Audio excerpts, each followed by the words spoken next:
Californie, en 48 heures, 21 000 hectares de forêt ont été brûlés dans Reporter.net du 1er août 2022. Entre le vendredi 29 juillet et le dimanche 31 juillet au soir, l'incendie McKinney a détruit plus de 20 638 hectares de la forêt nationale de Klamath, non loin de la ville de Eureka, dans le nord de la Californie. 2000 personnes ont fui leur domicile. La Californie, qui connaît en ce moment des conditions de sécheresse extrêmes, a déjà été frappée par plusieurs incendies depuis le début de l'été. Entre le 22 et le 27 juillet, l'incendie Oak Fire, dont nous avons déjà parlé, a détruit 7200 hectares de forêt et 41 maisons. Le 18 juillet, c'est Agua Fire qui a fait partir en fumée 420 hectares avant d'être finalement circonscrits. Ces incendies, rendus plus récurrents et puissants à cause du dérèglement climatique, ravagent régulièrement la Californie depuis plusieurs années. Incendie toujours, mais cette fois en Gironde, dans futurascience.com du 11 août 2022. Au 11 août, 10 000 personnes évacuées, 17 maisons détruites, l'autoroute A63 menacée. Le feu de forêt est tellement puissant qu'il crée son propre environnement, son propre vent, si bien que l'incendie progresse parfois dans un sens complètement prévisible et dans toutes les directions, ce qui le rend très difficilement maîtrisable. Au total, depuis le début de la saison, ce sont plus de 50 000 hectares qui sont déjà partis en fumée en France métropolitaine. Un triste record depuis l'ouverture des statistiques du système européen d'information sur les feux de forêt. La peinture, source de pollution au microplastique, dans courrierinternational.com du 9 février 2022.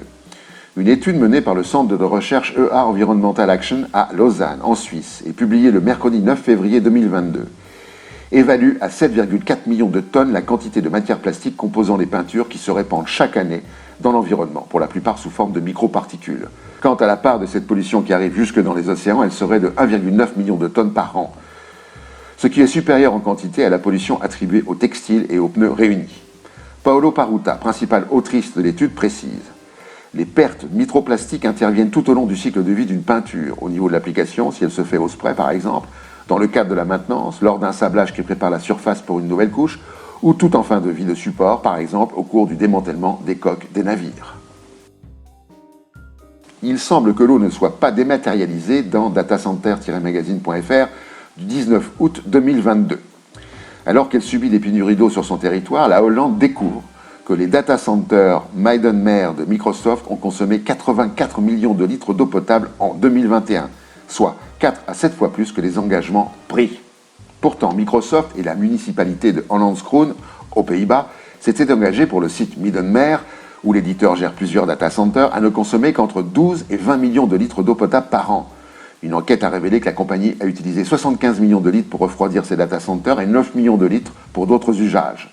Le gouvernement hollandais a indiqué que les 28 data centers de Wieringermeer, où sont situés ceux de Microsoft et de Google, ont utilisé 550 millions de litres d'eau potable, soit 0,5% de l'approvisionnement total en eau potable de la région, qui était de 112 milliards de litres. La pire vague de chaleur jamais enregistrée en Chine dans FIS.org du 24 août 2022. Les autorités chinoises ont prévenu que les récoltes d'automne étaient gravement menacées par les températures élevées et la sécheresse et ont appelé à prendre des mesures pour protéger les cultures face à l'été le plus chaud jamais enregistré dans le pays. Selon le ministère de l'Agriculture, le sud de la Chine a enregistré la plus longue période soutenue de températures élevées et de pluies éparses depuis le début des relevés, il y a plus de 60 ans. La Chine produit plus de 95% du riz, du blé et du maïs qu'elle consomme, mais une récolte réduite pourrait entraîner une augmentation de la demande d'importation dans le pays le plus peuplé du monde, ce qui accentuerait la pression sur les approvisionnements mondiaux déjà mis à rude épreuve par le conflit en Ukraine.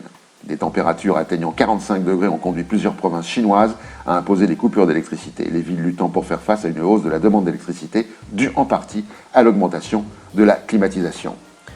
La chaleur a battu des records dans la province de Sichuan, où une température de 43,9 degrés Celsius a été enregistrée.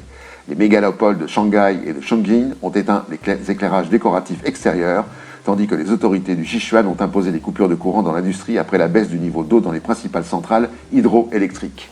À Chongqing, 1500 personnes ont été évacuées après que les conditions chaudes et sèches ont déclenché de multiples incendies de forêt. L'expert en climatologie du gouvernement Zhu Bing a mis en garde ce week-end contre les déplacements massifs causés par le changement climatique, décrivant les conditions météorologiques extrêmes comme une revanche de la nature sur l'humanité. Et pour finir, la connerie de la semaine.